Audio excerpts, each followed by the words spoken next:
Have you ever wondered how high-end mic cables compared to their cheaper counterparts? I have, and as such, we're going to be testing several cables today to see how different they actually are. All that plus all the nerdy stuff coming right up. So, good day and welcome to the Time Preservation Society. I'm Chip Douglas, but I also go by the Cable Guy. Be sure to like and subscribe and hit that bell notification so you can be notified of new content right when it drops. Cheers. Sure, there are other XLR comparison videos on YouTube, but is mine any different or better? No. But did those other videos miss something that I'll catch? Also no. The good thing about this video is that it's probably scientifically worse than all the others, and likely just a waste of your time.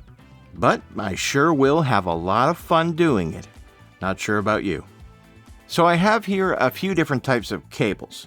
I have a Lyx Pro cable from Amazon.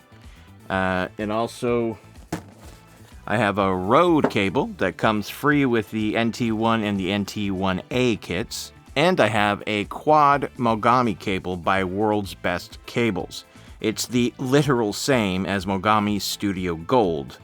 The Mogami Quad Balance 2534 wire. This is actually the very best cable that anyone can buy, ever. It sells for about $70 US on Amazon, so there we go. The Lyx Pro has Lyx connectors with Lyx LCS series premium wires. It sells on Amazon for $20 US. The Rode cables are free, and they come complimentary with the NT1 and NT1A mics. Maybe other mics too, but I'm not anywhere close to trying out another Rode yet. So we have 3 cables, each one a little different. One that's free, one that's cheap, and one that's wicked expensive. Now, I'm broadcasting from a den of RF interference and EM interference. This is my real-world scenario. I'm not going to extremes like some other reviewers on YouTube, though I gotta say, I friggin' love those videos. I'm just going to keep it as real as possible in this one. Is this a conclusive test? No. But, will it give me a ballpark idea about these cables? Also no. Did I reuse the same joke twice? Affirmative. So, I'm going to plug a 150 ohm XLR dummy load into each cable that are all simultaneously plugged into a sound device's MixPre, each set at 55 decibels of gain, and test the cable noise. I'll boost the noise for you to hear. I'll also show you the Izotope RZ analyzer visuals for it. But just in case you don't know, a dummy load is a male XLR connector with a 150 ohm resistor inside. This mimics the exact load a hungry dynamic mic like the Shure SM7B will draw. The recorder will think that there's a mic attached, but we won't get all that audio and room sounds from a hot mic capsule. It's a great way to test preamp noise. If you'd like to know how to make one of these yourself, let me know. But if you'd like to skip the DIY part, but you really want one of these, you can purchase them from my store. Mine are made with gold-plated Nutric NC-MXX male connectors and 3% silver solder. I make them myself and sell them for $25 US plus shipping. I've put a link to them in the description below if you're interested. Anyway, I also made a call to my drugstore to order some Gas X while recording. Here's the noise.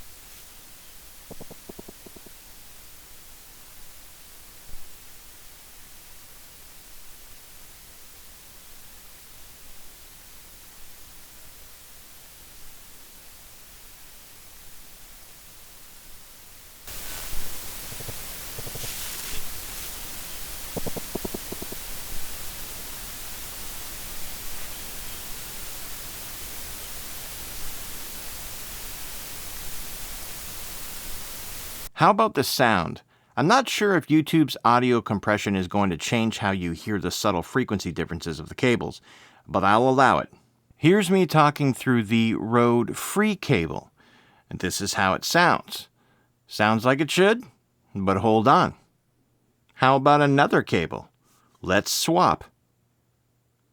Here's the Lyx Pro Cable. This is how I sound. Do you think this sounds any better, worse? You be the judge. I'll let you know my thoughts a little later. Okay, time to switch. Now here's me going through the Mogami Quad cable with Neutrik connectors. Does this sound premium? It should. It is premium. Okay, I'll just stay on this cable for the rest of the video. I'm not sure if you could hear the audible differences through YouTube as well as I can here, but there are some. Very slight and certainly would never be noticed by most human people. But there are some slight differences, which brings me to my conclusion. Analysis. In musical applications, there is never going to be a time in your life that you're recording a song and some cork-sniffing audiophile hears it and suddenly says, "Now just wait a minute. Did you use an inferior mic cable when you recorded this?" No one's gonna know. And with today's cheap plugins, you can clean up most line noise. However, there's no question in my mind at all that high-end cables are superior in many ways. From the connectors to the shielding inside to the solder joints, longevity, etc.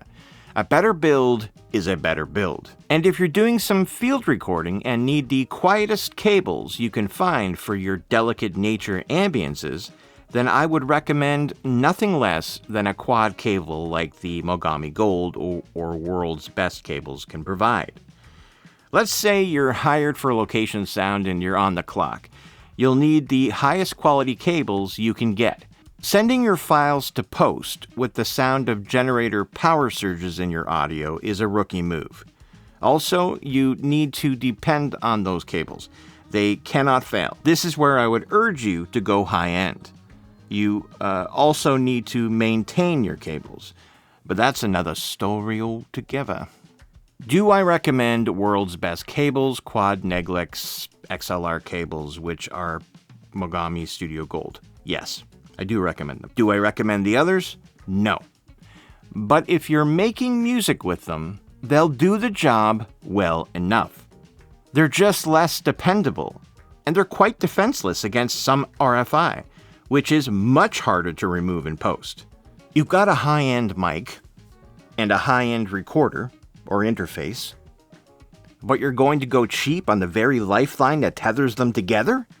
It doesn't make sense.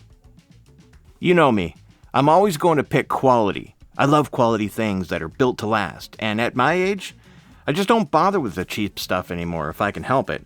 I especially like handmade stuff. In fact, I'm in the process right now of trying my hand at building my own cables. I'm starting with some guitar cables. I wanted to upgrade my cable and saw the price of the Mogami Instrument Gold cables and I crapped my pants. So I looked up the cost of the parts and it's tremendously cheaper to make them yourself with the same parts, even without ordering in bulk. So I'm making them this week and we'll see what happens. Maybe I'll do another video on it. And if all goes okay, maybe I'll get into making mic cables. I don't know. I remember attempting to make some cables back in '69. I was at a little festival called Woodstock. I was in charge of running those cables too. That part was a bit of a nightmare, I'll tell you. And also there was some bad red rope licorice circulating in the crowd. But other than that, we had a blast. As for this video, it's over. But I must ask, doth thus have thus a mug of ale for me and me mate? He has been pitched in a battle for a fortnight and has a king's thirst for the frosty brew of thus thou might have for thus. Bye now.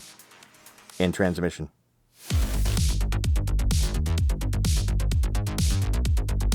These other videos are good to watch too. Helps my watch hours go up. You know, one day I'll make a little bit of money doing this. For now, it's just fun, fun, fun, fun, fun. It's always fun. Goodbye.